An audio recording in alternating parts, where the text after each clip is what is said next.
versos 6 a 12. Jó capítulo 1, 6 a 12.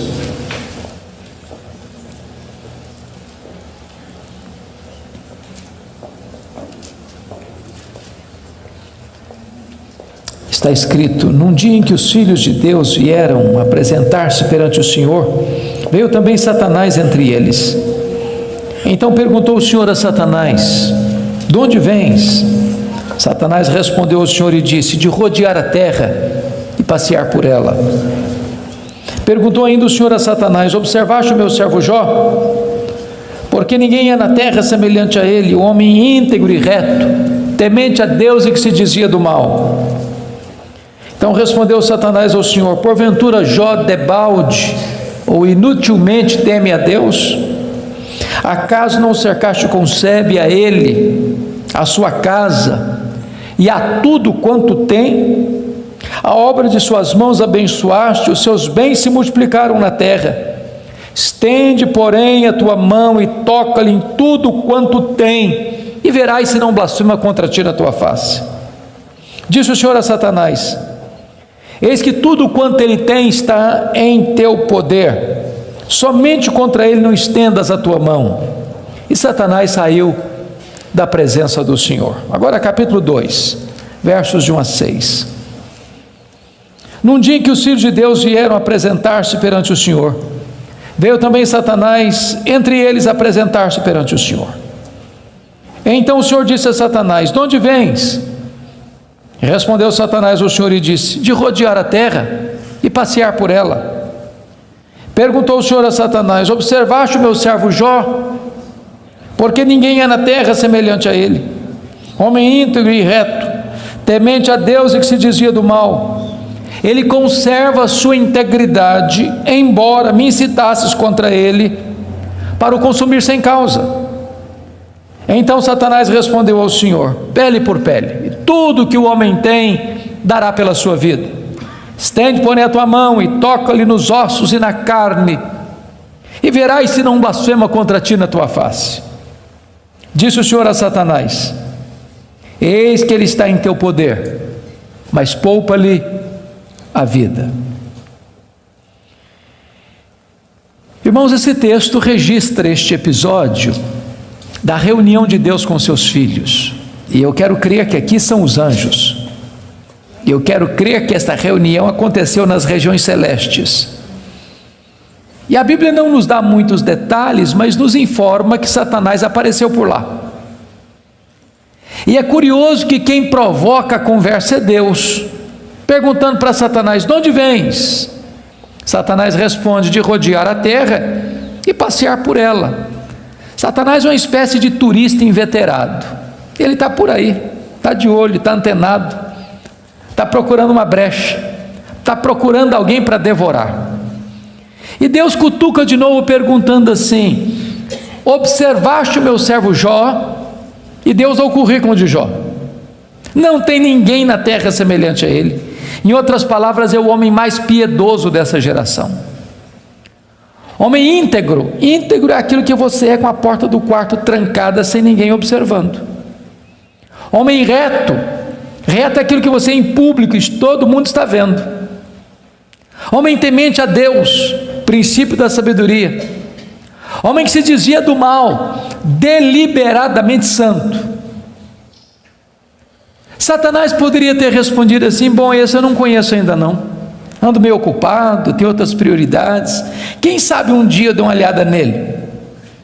Mas não foi a resposta de Satanás. Satanás respondeu assim: mas também puderas, desse jeito aí qualquer um te adora. Tu tens abençoado a vida deste homem, tu tens cercado a casa deste homem com a grande muralha de proteção, os bens deste homem multiplicam na terra, tudo que esse cara bota a mão vira dinheiro.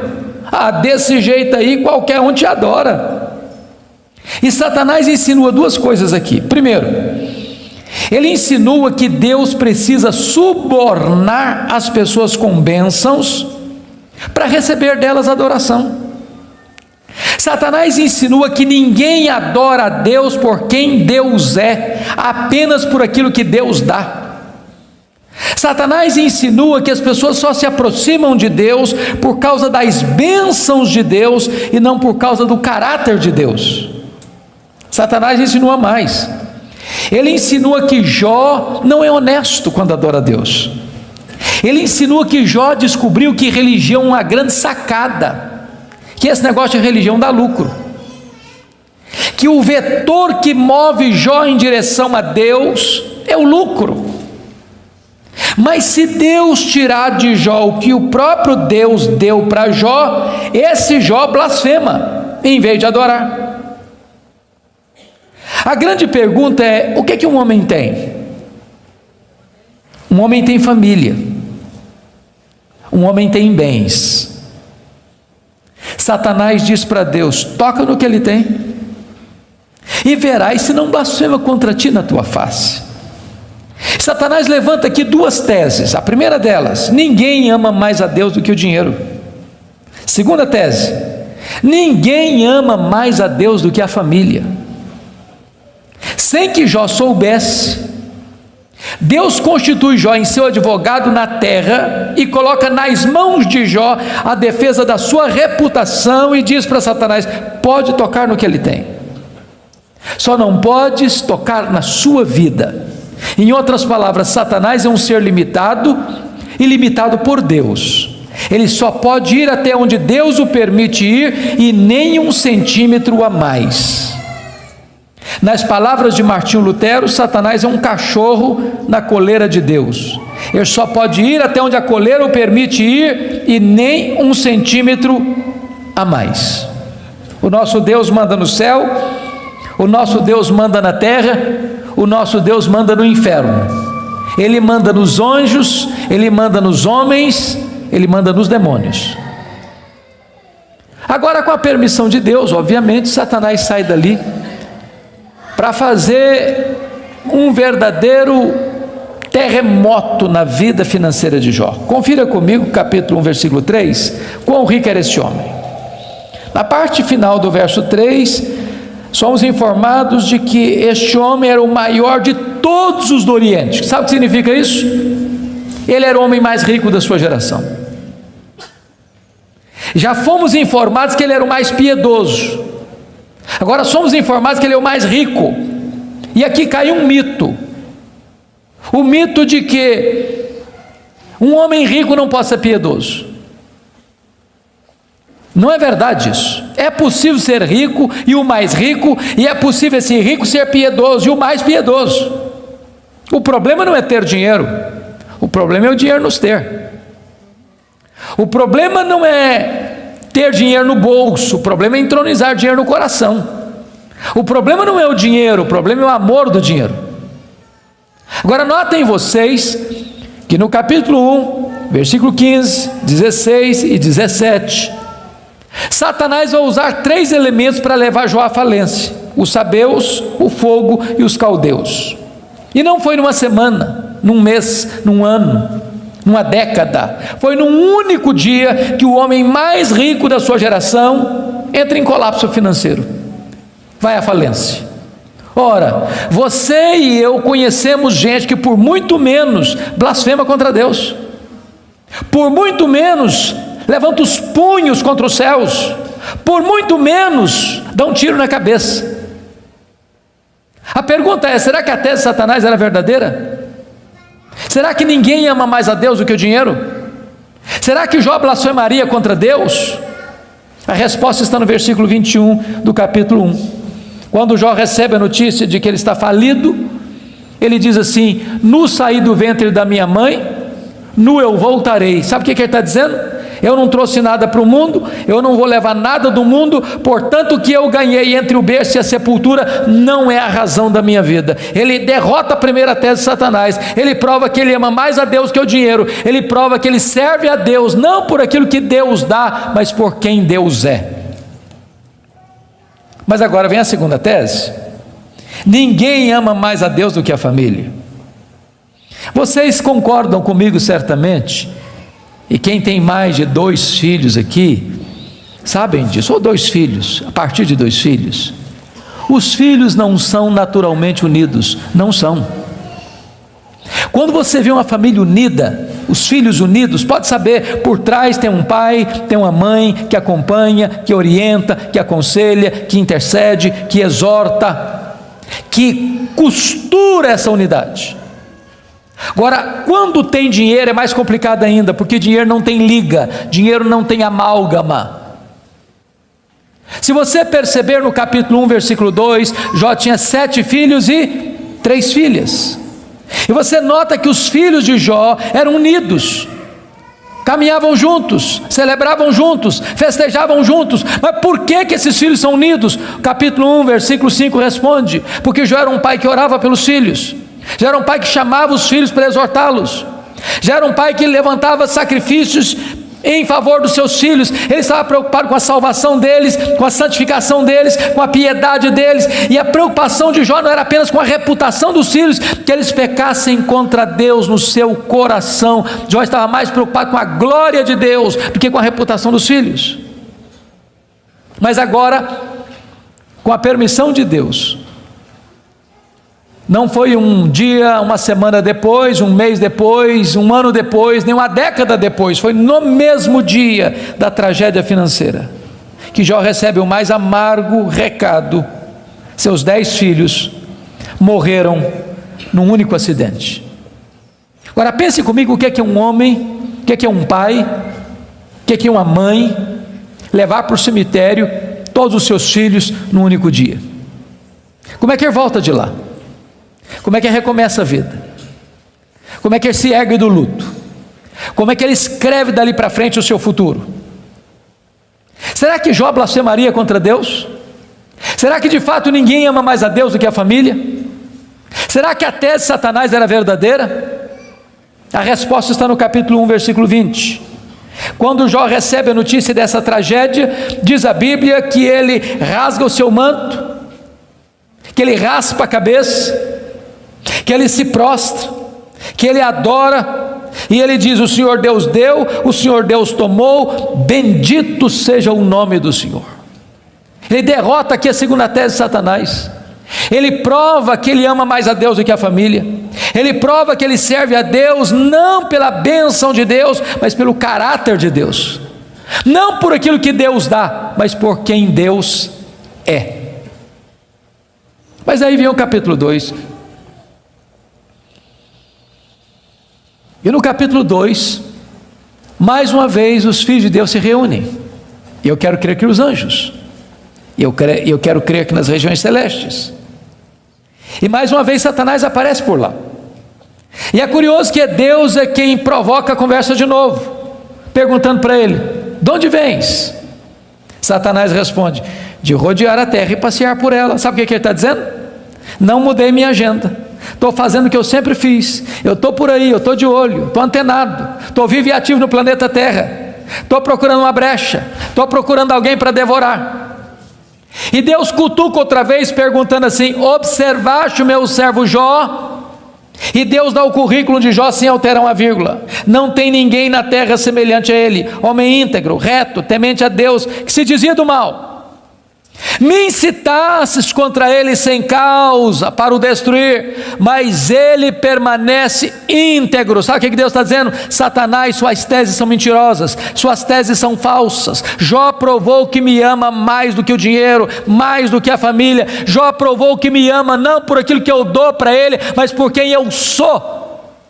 Aí Satanás levanta a terceira tese: pele por pele, e tudo que o homem tem dará pela sua vida. Toca-lhe nos ossos, toca-lhe na carne, e verás se não blasfema contra ti na tua face. A terceira tese de Satanás é essa: ninguém ama mais a Deus do que a si mesmo. Sem que Jó soubesse, Deus constitui Jó em seu advogado na terra, e coloca nas mãos de Jó a defesa da sua reputação. E diz para Satanás: pode tocar nos ossos dele, pode tocar na carne dele, só não podes tirar a vida dele. Satanás é um ser limitado e limitado por Deus. Ele só pode ir até onde Deus o permite ir, e nem um centímetro a mais. Mas com a permissão de Deus, Satanás sai dali para colocar uma doença maligna em Jó, ferida do alto da cabeça à planta dos pés. E eu imagino essa cena: Jó está falido, Jó está enlutado, e agora o seu corpo começa a ficar chagado, feridas vão arrebentando por todo o seu corpo fica cheio de pus, sua pele vai ficando necrosada, ele vai ficando mal cheiroso, ele é uma chaga viva, ele é um aborto vivo. E diz a Bíblia que outras bolhas vão se formando, e ele precisa pegar um caco talvez de telha para raspar a sua pele necrosada. Bolhas vão se formando, e ele tem que morder nessas bolhas para tentar aliviar a sua dor. Ele não consegue comer, ele não consegue dormir, a dor não dá pausa, não dá trégua, e ele vai ficando magro, magérrimo, macérrimo, encarquilhado, de couro furado pelas costelas em ponta, no auge da sua dor, do seu desespero. A sua mulher olha para ele, um espectro humano, uma chaga viva, se revolta contra Deus e diz: ainda conservas a tua integridade, Jó? Amaldiçoa o teu Deus e morre. Deus não é digno de ser adorado no sofrimento, acaba com isso, tenha hombridade e coragem de dar cabo da sua vida.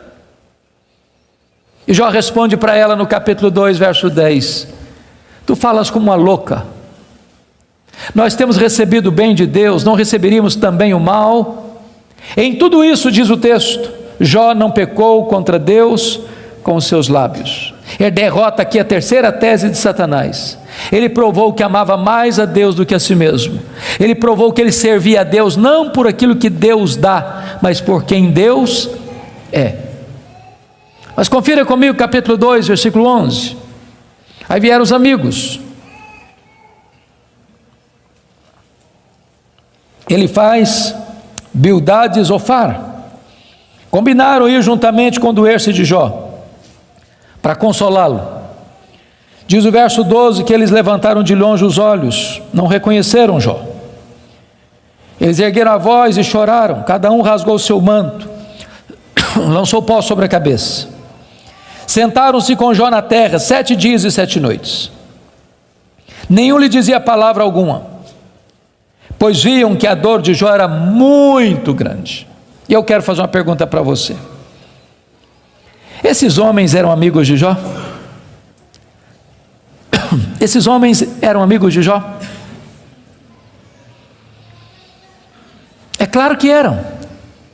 É claro que eram. Qual foi o problema desses homens? O problema desses homens é que num dado momento eles começaram, entre aspas, a fazer teologia. Eles começaram a lucubrar. Eles começaram a desenvolver uma espécie de lógica simples. E a lógica deles era essa: toda causa tem um efeito e todo efeito tem uma causa. Eles pensaram: para Jó estar sofrendo, ele deve ter feito coisa errada. Mas para ele estar sofrendo muito, ele deve ter feito muita coisa errada. Mas eles não só pensaram, eles falaram. Mas eles não só falaram, eles falaram para Jó.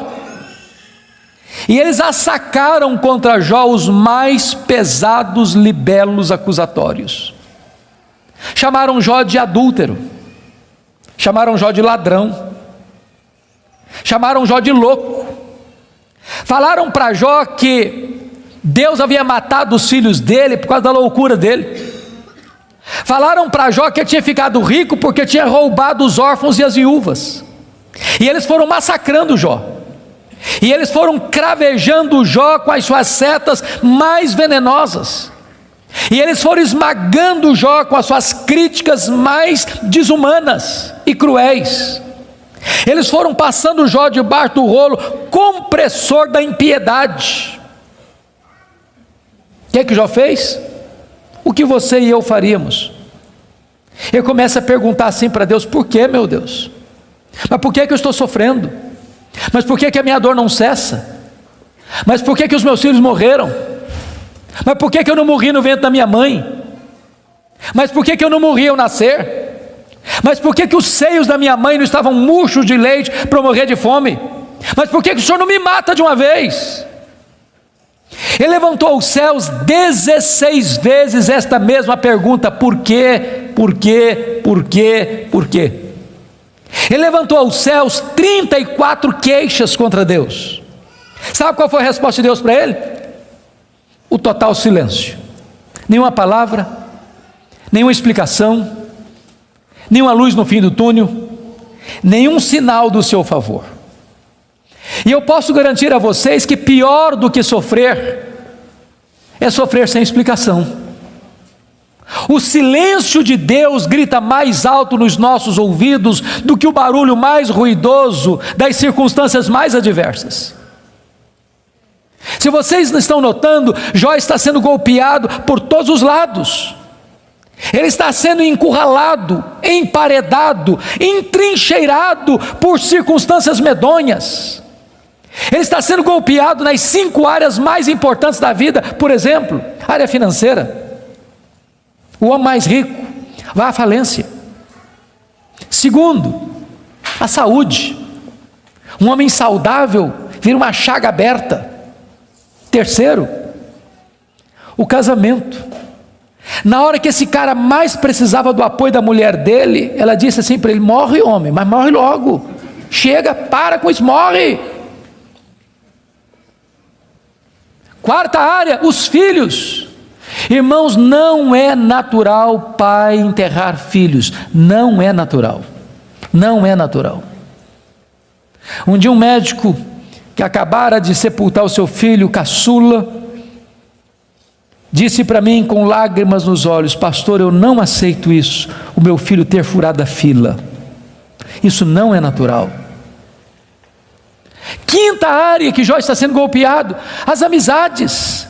Aqueles que vieram para serem consoladores e aplicarem um azeite terapêutico do refrigério, aplicam-lhe o vinagre das críticas mais amargas. Esse homem está sendo golpeado por todos os lados. Esse homem, na verdade, está no fundo de um poço. Não tem mais nada para perder. Mas quando você está no fundo de um poço, só tem uma direção para olhar: é para cima, é para o alto, é para Deus.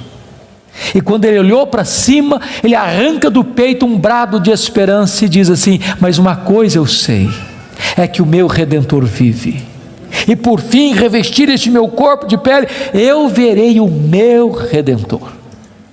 Quando ele desse brado de esperança, daqui a pouco Deus rompe o silêncio, e Deus começa a falar com ele.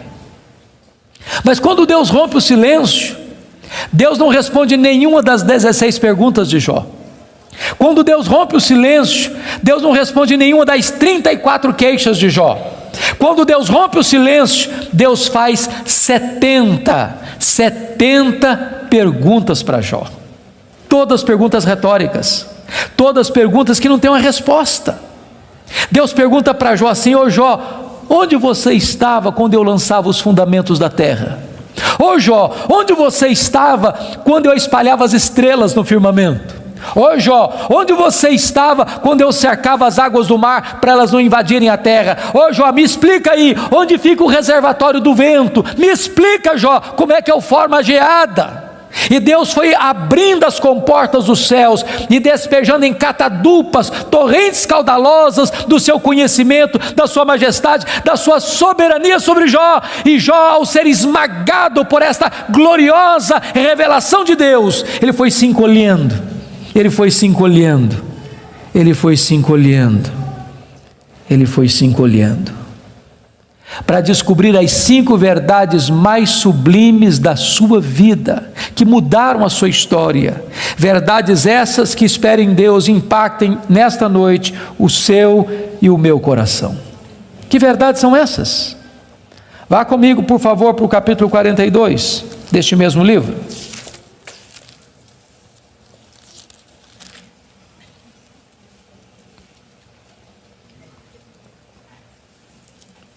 A primeira verdade que mudou a história de Jó, irmãos, está aqui no capítulo 42, versículo 1 e versículo 2. Então respondeu Jó ao Senhor: bem sei que tudo podes. Primeira coisa que ele descobre é a onipotência de Deus. Deixa eu dizer uma coisa para você maravilhosa. Você e eu temos impossibilidades intransponíveis. Intransponíveis. Eu gosto muito de ler. Procuro visitar uma livraria pelo menos uma vez por semana, para ver o que está saindo. Você sabe que no Brasil e no mundo, os dois tipos de livros que mais são publicados, primeiro são livros de autoajuda. Depois, livros que ensinam você a ficar rico rápido. São os livros que mais são publicados. Toda semana tem livro novo nessa área. E esses livros dizem assim para você: você tem a força, você é capaz, você tem o poder, você é um gigante, há poder nas suas palavras, basta você fazer cócega no seu interior e levantar-se-á daí um gigante. Sabe o que a Bíblia diz? Exatamente o contrário disso. A Bíblia diz que você e eu somos fracos, mas muito fracos. Por exemplo, nós temos fraquezas físicas. Hoje, gente, gostando ou não, querendo ou não, o tempo vai esculpindo algumas rugas no nosso rosto, indisfarçáveis. De vez em quando um cosmético ajuda. Daqui a pouco uma cirurgia plástica dá uma boa melhorada. Mas chega uma hora que nem Pitangui e a sua equipe dão mais jeito. As pernas ficam bambas, os joelhos trôpegos, as mãos descaídas, os olhos embaçados, e diz os entendidos que cada fio de cabelo branco que brota na sua cabeça é a morte chamando você para um duelo. E eu acho até um exército acampado ao meu redor. Nós temos fraquezas físicas. Nós temos fraquezas emocionais, irmãos. Quantas vezes você e eu, nas noites mais tenebrosas da nossa alma, já gememos, já choramos, desesperados, dizendo: meu Deus, eu não aguento mais, eu não aguento mais. Temos fraquezas emocionais. Nós temos fraquezas morais. Quantas vezes você já orou a Deus com sinceridade de coração, dizendo: Deus, eu não quero mais cometer esse erro, Deus, eu não quero mais transgredir e cair nesse mesmo pecado, Deus, eu não quero mais reincidir nesse erro. E daqui a pouco você se flagra cometendo o mesmo erro, o mesmo pecado. Não é porque faltou para você sinceridade, não, faltou para você poder. Temos fraquezas morais. Nós temos fraquezas espirituais. Nós somos um ser ambíguo, nós somos um ser contraditório, nós somos um ser paradoxal. Há uma esquizofrenia enfiada dentro de nós. O bem que nós queremos fazer, nós não o fazemos. O mal que não queremos, esse praticamos. Somos fracos. Mas é tão bom você saber que o seu Deus tudo pode. Não há impossíveis para Ele, não há doença incurável para Ele, não há vida irrecuperável para Ele, não há casamento sem solução para Ele, não há causa perdida para Ele. Ele pode tudo quanto Ele quer. Ele é o todo-poderoso Deus. A grande pergunta, portanto, é esta: quem é o seu Deus? Quão grande é o seu Deus? Quão majestoso é o seu Deus? A W. Tozer, um dos mais importantes escritores do século passado, ele diz que o maior problema da igreja é que ela passa a maior parte do tempo tomando o seu próprio pulso e olhando para o seu próprio umbigo, quando na verdade o nosso principal propósito deveria ser de conhecer a Deus, porque Daniel 11:32 diz que aquele que conhece a Deus é um povo forte e ativo. Quem é o seu Deus? Quão grande é o seu Deus? Quão majestoso é o seu Deus? Quando o profeta Isaías estava escrevendo o seu livro, e agora nós sabemos no capítulo 40, ele diz que o meu Deus, diz Isaías, é aquele que mede as águas na concha da sua mão. Pense comigo no Pacífico, no Atlântico, no Índico, no Mediterrâneo, nos rios, nos mares. Deus mede as águas na concha da sua mão. Vá ao Atlântico, tente esvaziá-lo com um baldinho, veja quanto tempo você vai levar. Diz: o meu Deus é aquele que pesa o pó das montanhas em balança de precisão, como se estivesse pesando partículas de ouro. Ele diz: o meu Deus, Ele mede os céus a palmos. Ele diz: o meu Deus espalha as estrelas no firmamento, e por ser forte em força e grande em poder, quando as chama, nenhuma delas vem a faltar. Agora pergunte para um astrônomo: qual é o tamanho desse universo que Deus mediu a palmos? Sabe qual é a resposta dele? Eu não sei. Mas você sabe. Você sabe. Você sabe que o universo não é infinito, porque a infinitude é um atributo exclusivo de Deus. Mas os astrônomos afirmam que o nosso universo tem mais de 93 bilhões de anos-luz de diâmetro. O que significa isso?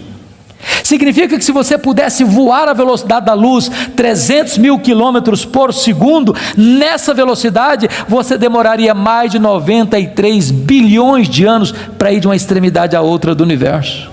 Pois Deus criou tudo isso, Ele é maior do que tudo isso, Ele é seu Pai, e Ele está dizendo: Ele tudo pode. Pergunte a um astrônomo quantas estrelas existem. Sabe qual é a resposta dele? Eu não sei. Mas eles afirmam categórica e insofismavelmente que há mais estrelas no universo do que grãos de areia em todas as praias e desertos do nosso planeta. Vá um dia à praia, encha a concha da sua mão de areia, leve para casa, bote numa tábua de vidro e conte quantos grãos de areia você consegue colocar na concha da sua mão. Há mais grãos de areia, há mais estrelas no firmamento que todos os grãos de areia de todas as praias e desertos do nosso planeta.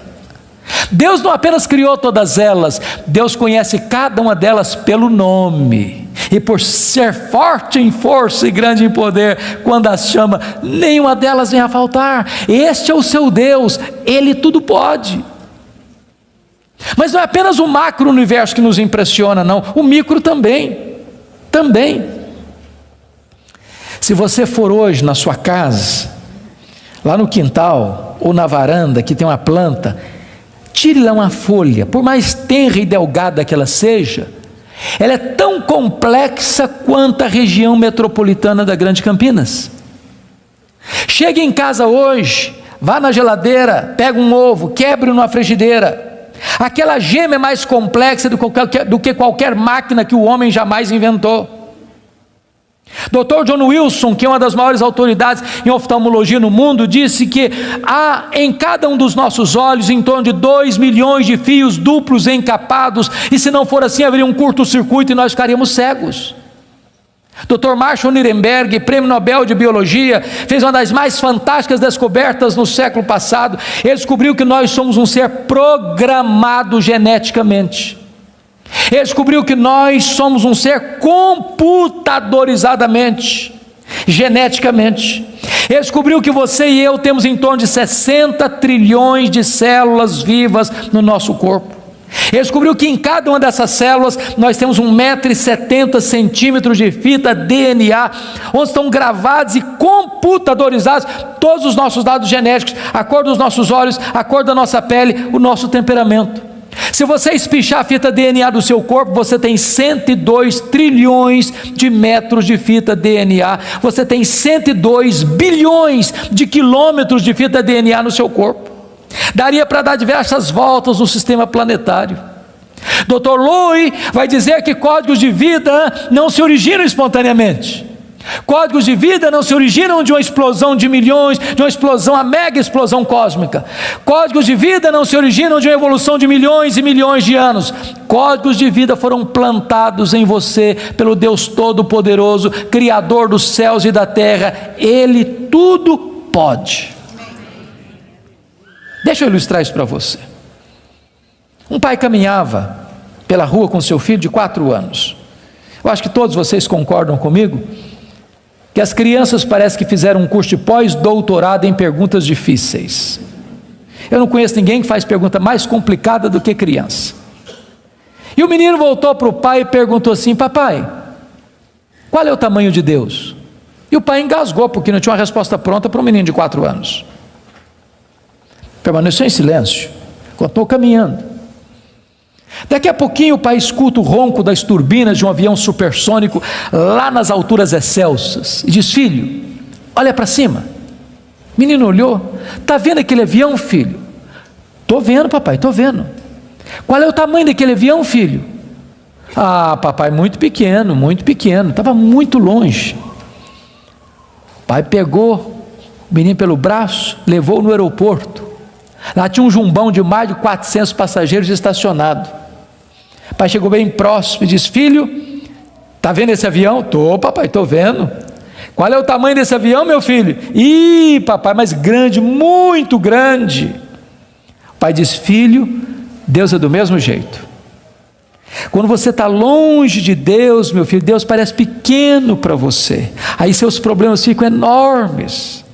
Mas quando você está perto de Deus, meu filho, Deus é grande para você, aí os seus problemas ficam pequenos.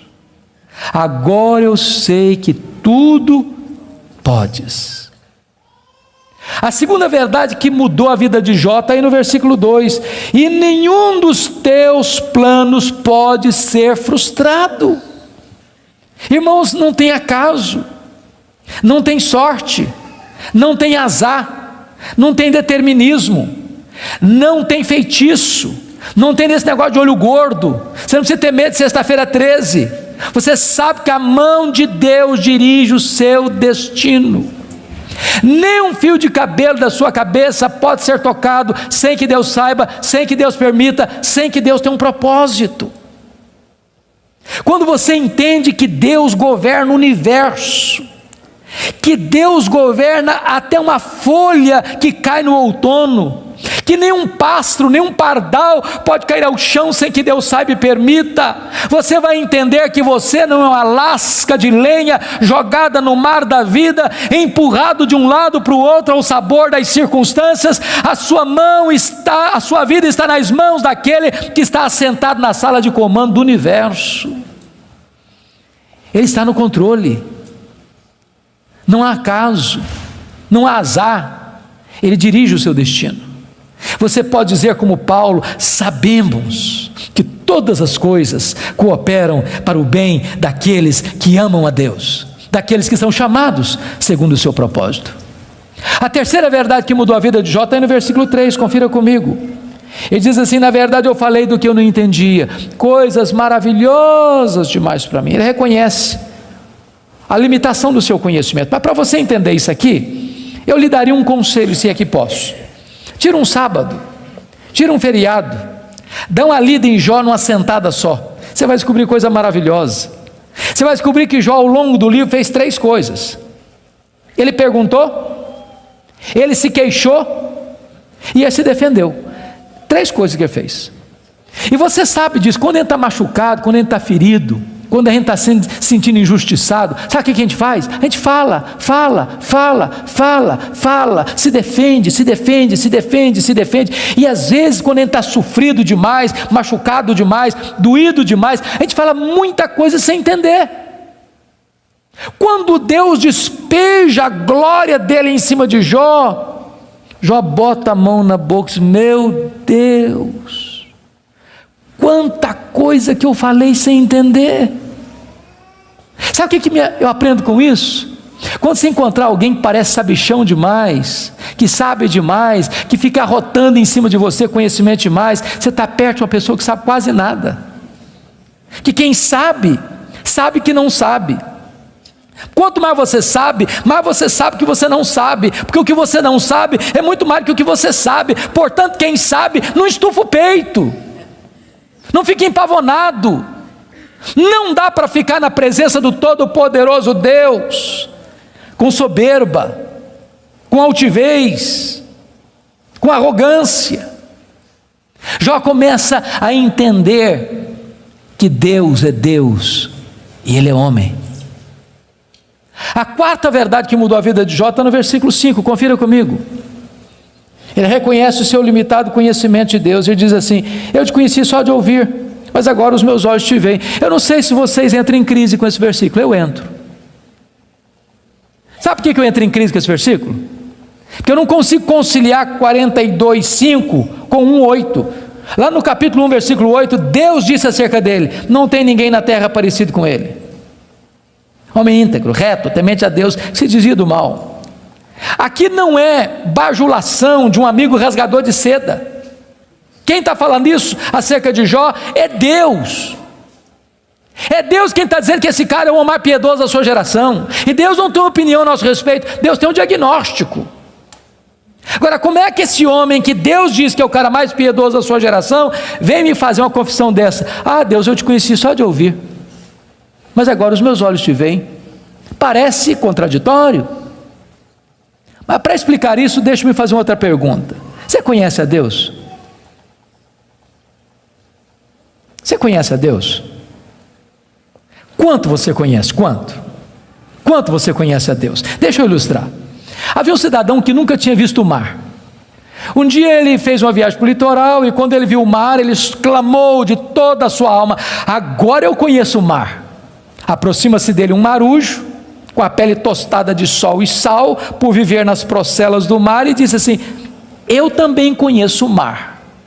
Qual a diferença entre eles? Você conhece a Deus? Quanto você conhece a Deus? Por exemplo, João 17:3 diz assim: e a vida eterna é esta, conhecer a Deus e a Jesus Cristo a quem enviaste. Sabe o que é a essência da vida eterna? É conhecer a Deus. Sabe o que você vai fazer no céu depois que você tiver 1000 anos lá na glória? Você vai estar conhecendo a Deus. Sabe o que você vai estar fazendo no céu depois que você tiver 1 milhão de anos lá na glória? Você vai estar conhecendo a Deus. Sabe o que você vai estar fazendo no céu depois que você tiver 1 bilhão de anos lá na glória? Você vai estar conhecendo a Deus. Nem toda a eternidade será suficiente para você esgotar o conhecimento de Deus, porque Deus é inesgotável em seu ser. Às vezes a gente pensa que o céu vai ser monótono. Há poucos dias um adolescente se aproximou de mim e disse assim: pastor, eu não quero ir para o céu não. Eu falei: você está ficando maluca, menina? Não, não quero ir não. Eu falei: mas então me explica esse negócio aí, ué. Ela me diz: ah, pastor, a ideia de céu que eu tenho é que eu vou estar sentado numa nuvem branca, com a harpa na mão, cantando. Ah, não aguento essa vida inteira não. Ah, não, eu quero coisa diferente para a minha vida. Deixa eu dizer para você, o céu é dinâmico. Nós vamos conhecer a Deus, nós vamos amar a Deus, nós vamos fruir a Deus, nós vamos glorificar a Deus. E se você não gosta de trabalhar, você está encrencado, porque nós vamos servir a Deus. Agora pense comigo nessa tese. Parece-me que foi Albert Einstein quem disse isso. Neste corpo nosso que fica cansado, velho, enrugado e caquético, a gente faz coisas tão lindas. E dizer que nós não usamos nem 10% do nosso potencial. Agora pense comigo um corpo 100% turbinado pela glória de Deus, imortal, incorruptível, poderoso, glorioso, espiritual, celestial, semelhante ao corpo da glória do Senhor Jesus. O que não vamos poder fazer? Já pensou nisso? Por exemplo, quando Jesus ressuscitou com o corpo de glória, ele entrava numa casa com a porta fechada sem precisar abrir a porta. Quando Jesus ressuscitou com o seu corpo de glória, ele saía de Jerusalém, aparecia lá na Galileia, mais de 100 quilômetros, sem precisar percorrer o trecho. Quando Jesus ressuscitou com o corpo de glória, ele foi assunto aos céus, levado entre nuvens. Eu pergunto para você agora, com que velocidade Jesus voltou para o céu? Velocidade da luz? 300 mil quilômetros por segundo. Porque se Jesus voltou na velocidade da luz, 300 mil quilômetros por segundo, depois de 2000 anos, ele está logo ali na esquina ainda. Eu pergunto para você, com que velocidade um anjo vem do céu à terra? Com que velocidade? A Bíblia diz que lá no Getsêmani, Jesus disse para Pedro assim: bota essa espada na bainha aí, se eu precisasse de ajuda, eu rogaria ao Pai, ele me mandaria mais de 12 legiões de anjos. Quantos são 12 legiões de anjos? 72 mil anjos. Com que velocidade eles viriam? No estalar de dedos. O que significa isso? Significa que os anjos não estão sujeitos às mesmas leis que nos governam, de tempo, de espaço, de tamanho. A Bíblia diz que nós vamos ser como os anjos, não no sentido de que não teremos um corpo, mas vamos viver na mesma dimensão. Nós vamos habitar e reinar com Cristo nos novos céus e na nova terra. Vamos servir a Ele, vamos trabalhar para Ele, vamos glorificar a Ele, vamos conhecê-lo, e jamais chegará um dia na eternidade que a gente possa dizer assim: agora eu conheço tudo a respeito de Deus, não tem mais nada para conhecer, porque esse dia jamais chegará, porque Deus é inesgotável em seu ser. Agora eu entendo Jó, sabe o que o Jó está dizendo?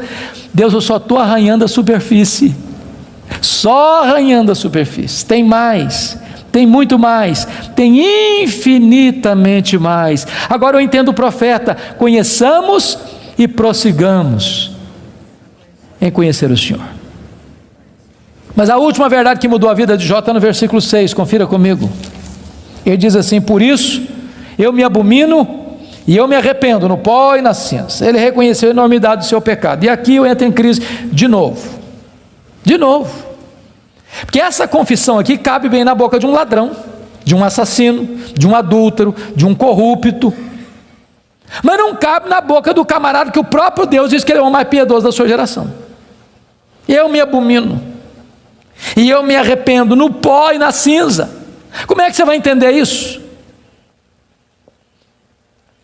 A grande questão aqui é a seguinte, irmãos: as pessoas que mais sofrem e lamentam os seus pecados não são as pessoas que mais pecam. As pessoas que mais choram, lamentam e confessam os seus pecados são as pessoas que mais perto de Deus andam. Quem anda longe de Deus nem consciência de pecado tem.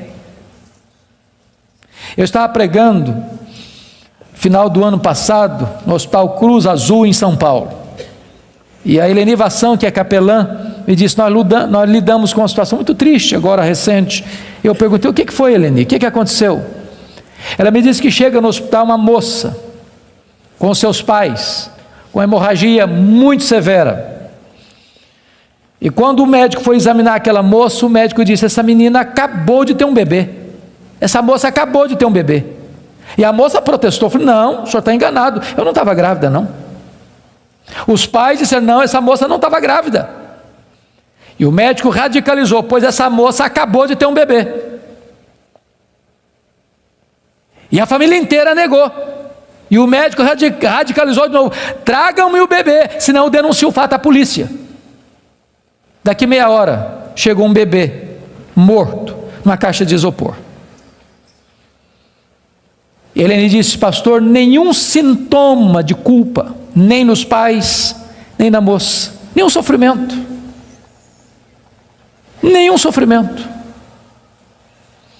Há poucos dias em São Paulo eu vi um cidadão que recebeu 3 mil reais para matar uma outra pessoa, pistoleiro de aluguel. Eu nunca tinha visto aquele homem nunca tinha falado mal dele, nunca tinha feito mal para ele. Ele recebeu 3 mil reais, botou no bolso, foi lá, deu 5 tiros na pessoa, matou a pessoa, foi para casa, tomou um banho, jantou e dormiu. Nenhuma culpa. Mas quem anda na presença de Deus, aquele que é santo, santo, santo, não pode se aproximar dele sem dizer: ai de mim, Senhor, ai de mim, Senhor, eu estou perdido. Não pode se aproximar dele sem dizer: Senhor, eu me abomino no pó e na cinza, eu me arrependo, porque na presença desse Deus até os serafins cobrem o rosto. Então preste bem atenção nisso.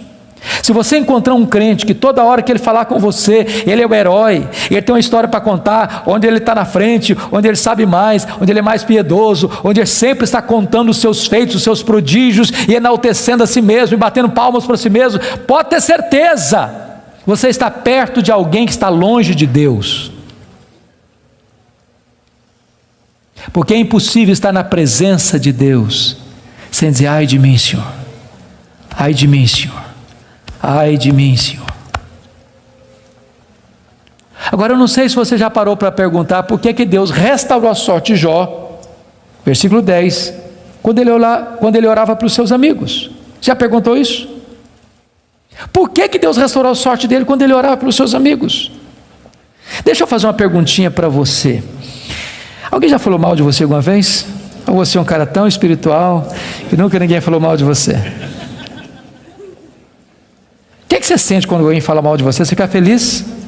Você dá pulos de alegria? O que vocês acham que Jó sentiu quando os amigos dele falaram assim: você é um ladrão, cara? Ô Jó, você é adúltero. Sabe por que você está rico assim? Que você ficou rico, cara? Você roubou as viúvas, roubou os órfãos. Ô Jó, sabe por que você enterrou aqueles meninos? Você é louco. Deus pesou a mão sobre você, porque você é louco. Por isso que os meninos morreram. Além de enterrar os filhos, ainda recebe a culpa. O que vocês acham que Jó sentiu, irmãos? Sabe o que ele fez? Ele se defendeu.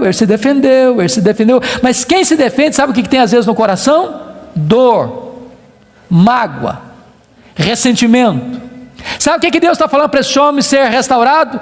Deus está dizendo: meu filho, saia desta arena da autodefesa e entre na brecha da intercessão. Porque enquanto você se defende e tem mágoa, mas você não consegue orar por alguém e ter mágoa desse alguém ao mesmo tempo. Quando você ora por alguém, a oração restaura você e restaura as pessoas pelas quais você ora. Enquanto Jó orava, Deus restaurou a sua sorte. Satanás tentou destruir as 5 áreas da vida de Jó, pois essas mesmas 5 áreas Deus restaurou uma a uma. Primeira área que Deus restaurou, confira comigo, versículo 16, foi a saúde dele. Ele passou a ter mais 140 anos. Viu os filhos dos filhos até a 3ª e 4ª geração. Eu acho que não ficou nem cicatriz, nem sequela. Eu quero dizer para você que Deus está aqui nesta noite, Ele é o mesmo Deus, e Ele pode curar. Ele é o Deus que cura. A segunda área que Deus restaurou, amados irmãos, foi a área financeira. Confira o versículo 12. E é curioso que se você compara 1:3 com 42:12, ele recebeu tudo em dobro. Se ele já era o mais rico antes, agora ele é duplamente o mais rico. Eu quero dizer para você que Deus está aqui, Ele é o Deus da restituição. A terceira área que Deus restaurou foram os amigos. Confira comigo o versículo 8. E eu acho isso magnífico. Sabe por quê?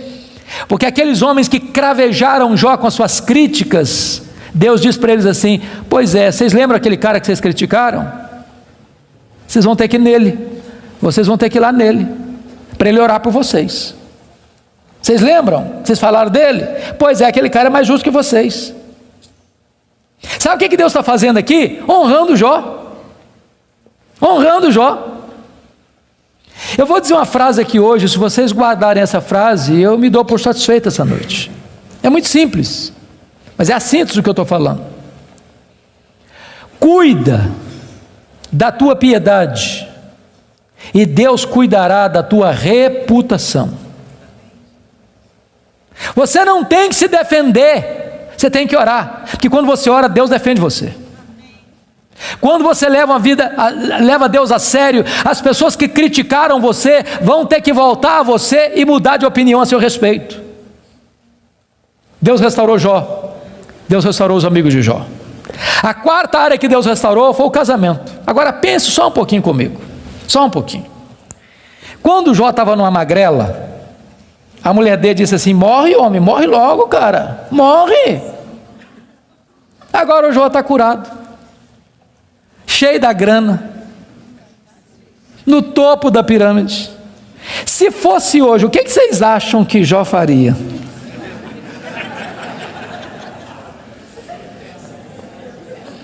Eu acho que ele ia dizer assim: você queria que eu morresse, né? A fila andou, minha filha. Tô noutra. Irmãos queridos, Deus não faz a obra pela metade. Deus curou o coração da mulher dele, Deus curou o coração dele, Deus restaurou o casamento deles. Há poucos dias, chegou uma mulher para mim e disse assim: pastor, eu estou me divorciando. Eu tomei um susto, falei: mas divorciando? Falei: estou me divorciando. E eu perguntei: mas por quê? Ela olhou fundo nos meus olhos e disse: pastor, secou. Está claro? Vou para você botar a legenda. E eu falei: secou, filha? Secou. Falei: então tem esperança. Mas como tem esperança? Minha filha, você não leu na Bíblia lá que a vara seca de Arão floresceu? Pois Deus faz o que está seco florescer. Ela falou: pastor, o senhor está meio bruto, o senhor não me entende não, o senhor não compreende a minha linguagem, não, eu estou falando do senhor que morreu. Está claro agora? Morreu. Eu falei: morreu, filha? Morreu, sim, senhor. Eu falei: então tem esperança. Ué, você não já leu na Bíblia que Jesus ressuscita os mortos? Pois Jesus ressuscita esse sentimento que está morto aí, ué. Pastor, o senhor está ficando biruto, o senhor não está me entendendo não, eu estou falando para o senhor que acabou. Está claro agora? Acabou. Eu falei: acabou, filha? Ué, então tem esperança. Ué, você não leu na Bíblia lá que Deus chama a existência as coisas que não existem? Deus pode chamar a existência o que não tem aí, ué. Você não vai divorciar essa semana não. Nós vamos orar uma semana. Daqui a semana você volta aqui. Passou uma semana, ela voltou. Falou: pastor, acabou. Acabou a vontade de divorciar. Deus está mudando meu coração, estou animado e nós vamos continuar juntos. Deixa eu dizer uma coisa para você: Deus está aqui. E Deus é o Deus que restaura casamentos quebrados. Finalmente, a última área que Deus restaurou, com os filhos. Capítulo 1, versículo 2, quantos filhos Jó tinha? 10 filhos. 42, 13, quantos filhos Jó vai ter agora? Quantos? Quantos? 10. Aí vocês dizem: bom, então não foi tudo em dobro. Porque se ele tinha 10 e Deus deu tudo em dobro, quanto é que devia ter agora? 20. Então não foi tudo em dobro. Como é que a gente entende isso? Deixa eu dizer uma coisa para você, querido. Quando uma ovelha morre, você perde uma ovelha. Mas quando um filho morre, você não perde um filho. Como aquele pai que voltava do cemitério, e o amigo disse: meus sentimentos, eu soube que o senhor perdeu seu filho. Eu disse: não, eu não perdi meu filho. Você perde alguém quando você não sabe onde ele está. Eu sei onde está meu filho, eu sei com quem está meu filho está no céu, meu filho está com Jesus, eu não perdi o meu filho. Jó agora tem 10 filhos na terra, Jó agora tem 10 filhos no céu. Deus restaurou completamente.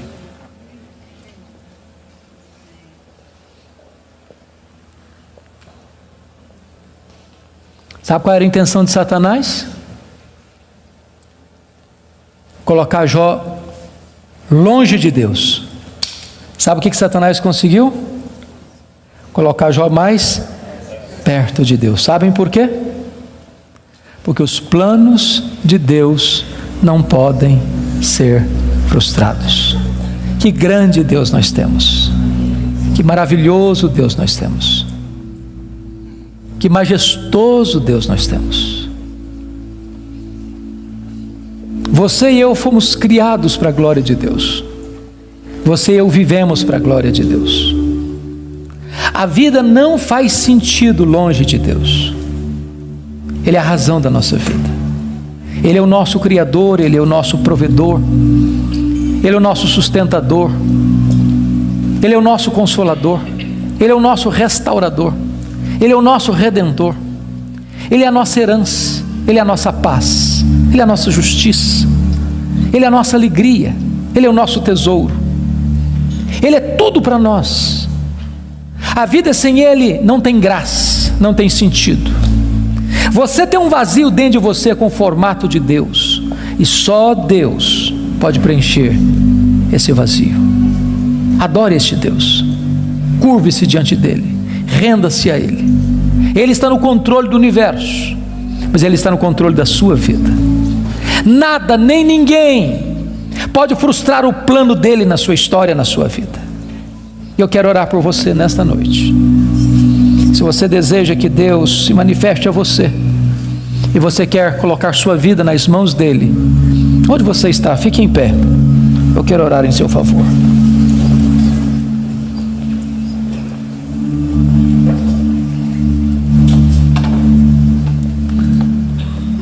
Ó Deus, nós te adoramos nesta noite, porque só Tu és Deus, o Todo-Poderoso Deus, o Deus que não é forjado por mãos humanas, o Deus que não foi criado pela imaginação dos homens, o Deus que é, o Deus eterno, o Deus criador, sustentador da vida, o Deus da nossa salvação. Tu estás aqui neste lugar, ó Deus, e nós te rogamos que Tu sondes os nossos corações, Tu olhes para nós, que Tu nos visites, que Tu nos restaures. E se porventura entrou alguém aqui, Deus, sem Te conhecer como Deus pessoal, que esta seja a noite da reconciliação contigo, a noite da salvação, a noite da restauração. Se alguém entrou aqui, Deus, passando crises na vida financeira, na saúde, no casamento, na relação com os filhos, na relação com os amigos, que essa seja uma noite de cura e de restauração. Se alguém entrou aqui, Deus, cheio de perguntas e de queixas, sem respostas, que nesta noite Tu te reveles a este coração, dando respostas dos céus, que aliviem a alma, que aquietem o coração. Conceda a Tua graça sobre o Teu povo, derrama sobre nós a luz do Teu rosto. Queremos viver para Te conhecer, para Te honrar, para Te exaltar, para nos deleitarmos em Ti, porque Tu és a fonte de todo o nosso prazer. Glória ao Teu nome, pela Tua palavra, glória ao Teu nome, pela Tua igreja, glória ao Teu nome, pelas famílias aqui presentes, glória ao Teu nome, por esse tempo precioso de culto. Nós Te adoramos, na pessoa do Teu Filho, nosso Redentor. Aleluia. Amém.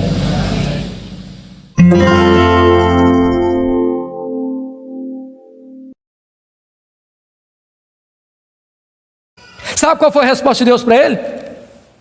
O total silêncio. Nenhuma palavra, nenhuma explicação, nenhuma luz no fim do túnel, nenhum sinal do seu favor. E eu posso garantir a vocês que pior do que sofrer é sofrer sem explicação. O silêncio de Deus grita mais alto nos nossos ouvidos do que o barulho mais ruidoso das circunstâncias mais adversas. Se vocês não estão notando, Jó está sendo golpeado por todos os lados. Ele está sendo encurralado, emparedado, entrincheirado por circunstâncias medonhas. Ele está sendo golpeado nas 5 áreas mais importantes da vida. Por exemplo, área financeira. O homem mais rico vai à falência. Segundo, a saúde. Um homem saudável vira uma chaga aberta.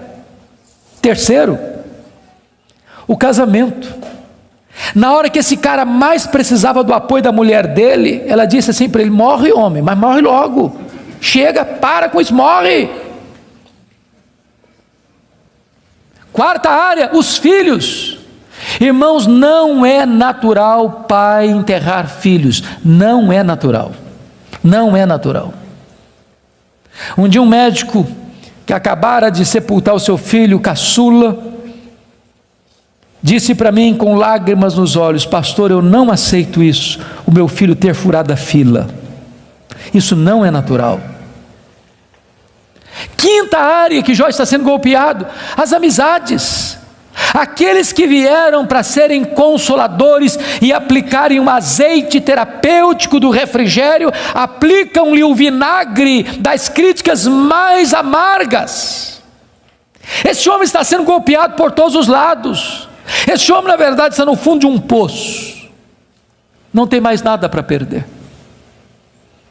Mas quando você está no fundo de um poço, só tem uma direção para olhar: é para cima, é para o alto, é para Deus. E quando ele olhou para cima, ele arranca do peito um brado de esperança e diz assim: mas uma coisa eu sei, é que o meu Redentor vive, e por fim revestir este meu corpo de pele, eu verei o meu Redentor. Quando ele dá esse brado de esperança, daqui a pouco Deus rompe o silêncio, e Deus começa a falar com ele. Mas quando Deus rompe o silêncio, Deus não responde nenhuma das 16 perguntas de Jó. Quando Deus rompe o silêncio, Deus não responde nenhuma das 34 queixas de Jó. Quando Deus rompe o silêncio, Deus faz 70 perguntas para Jó.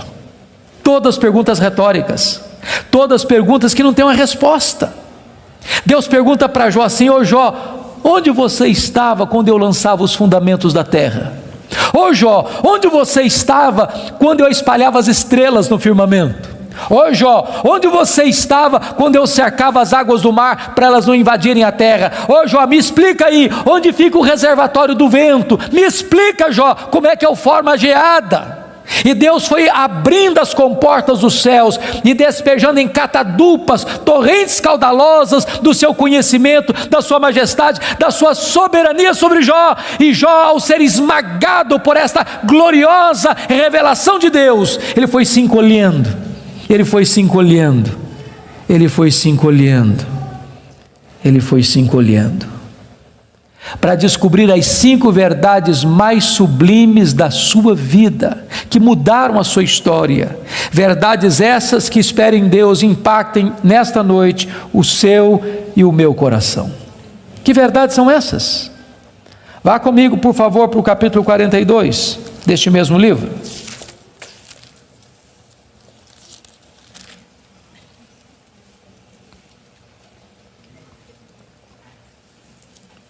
A primeira verdade que mudou a história de Jó, irmãos, está aqui no capítulo 42, versículo 1 e versículo 2.